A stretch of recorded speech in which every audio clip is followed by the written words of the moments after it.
Hello viewers, welcome to Shiva's world channel. இன்றைக்கி Saturday எங்கள் வீட்டில் என்ன லஞ்சுன்னு பார்த்துடலாம் வாங்க. சூடான சாதம்,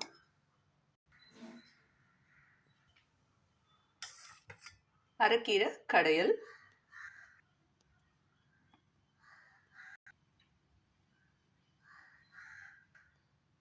மரவள்ளிக்கிழங்கு பொரியல்,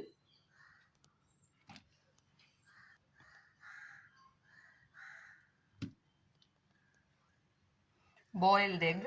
இதில் எல்லோ இருக்காது, எல்லோ இல்லாமல் பச்சை மணத்தக்காளி முருங்கைக்காய் போட்ட காரக்குழம்பு,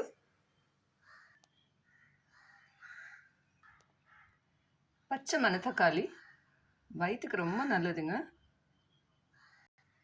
மணத்தக்காளி வத்தல் வாங்குறத விட இந்த மாதிரி செஞ்சு காரக்குழம்பு செஞ்சு சாப்பிட்டு பாருங்கள், செம்ம சூப்பராக இருக்கும். வெயிலுக்கு எதமாக மோர் அடித்து வச்சாச்சு, மோர் இருக்கு. இதுதான் இன்றைக்கி எங்கள் வீட்டில் லன்ச்சு. இந்த வீடியோ உங்களுக்கு பிடிச்சிருந்ததுன்னா லைக் பண்ணுங்கள், கமெண்ட் பண்ணுங்கள், மறக்காமல் ஷிவாஸ் வேர்ல்ட் சேனலை சப்ஸ்கிரைப் பண்ணுங்கள். நெக்ஸ்ட் வீடியோவில் பார்க்கலாம். தேங்க்யூ.